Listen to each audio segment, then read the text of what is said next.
অবশেষে বাংলাদেশে আনুষ্ঠানিকভাবে কার্যক্রম শুরু হলো স্যাটেলাইট ইন্টারনেট সেবা স্টারলিংকের। বাট কোন প্যাকেজের কত দাম? এখন স্টারলিংকের মোট 7টার মতো প্যাকেজ থাকলেও প্রাথমিকভাবে স্টারলিংক দুটো প্যাকেজ নিয়ে বাংলাদেশে তাদের সেবা চালু করেছে। প্যাকেজ দুটো হলো স্টারলিংক রেসিডেন্স এবং রেসিডেন্স লাইট। এর মধ্যে স্টারলিংক রেসিডেন্সিয়াল প্যাকেজের মাসিক খরচ ধরা হয়েছে 6,000 টাকা এবং রেসিডেন্সিয়াল লাইট প্যাকেজের মাসিক খরচ 4,200 টাকা। বাট উভয় প্যাকেজের মধ্যেই আপনাকে একটা জিনিস কিনতে হবে, 47,000 টাকা খরচ করে এককালীন যন্ত্রপাতি, মানে যেটাকে স্টারলিংক কিট বলে আর কি, ওইটা কিনতেই হবে। এছাড়া ওই যন্ত্রপাতি বহনের জন্য আপনাকে 2,800 টাকা আবার এক্সট্রা দিতে হবে, মানে 49,800 টাকা আপনাকে এককালীন খরচ করতে হবে। এবং স্টার কিট ডিভাইসটা অর্ডার করার সঙ্গে সঙ্গে আপনাকে 3 থেকে 4 সপ্তাহ ওয়েট করতে হবে, সেটা আপনার বাসায় পৌঁছানোর পর। এখন প্রশ্ন হলো, বাসায় পৌঁছানোর পর আপনি কিভাবে কি করবেন?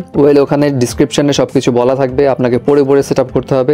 এছাড়া আপনি একটা কাজ করতে পারেন, স্টারলিংক অ্যাপ ডাউনলোড করে সেই স্টারলিংক অ্যাপের ইনস্ট্রাকশন অনুযায়ী আপনি ওই কিটটা সুবিধা মতো একটা জায়গায় লাগাবেন, যেই জায়গাতে লাগালে ইন্টারনেট স্পিডটা ভালো পাওয়ার সম্ভাবনা রয়েছে। এবং এখানে এই দুই প্যাকেজের মধ্যে ডিফারেন্সটা কি? রেসিডেন্সিয়াল প্যাকেজটা যেটা ইউজুয়ালি 10 থেকে 12টা ডিভাইস কানেক্ট করতে পারবে, এবং এখানে কেউ যদি লাইভ স্ট্রিমিং করে, গেম স্ট্রিমিং করে বা ইন্টারনেটে খুব ভারী কাজ করে, তাহলে তাদের জন্য এটা সুইটেবল। বাট রেসিডেন্সিয়াল লাইট, যেটার মাসিক খরচ 4,200 টাকা, এটা ছোট পরিবারের জন্য, যাদের খুব বেশি ভারী ইন্টারনেটে কাজ থাকে না, তাদের জন্য এটা একদম সলিড একটা প্যাকেজ। অ্যান্ড বেস্ট পার্ট হচ্ছে, প্যাকেজগুলোতে কোনো প্রকার স্পিড অথবা ডেটা ব্যবহারের সীমা থাকছে না।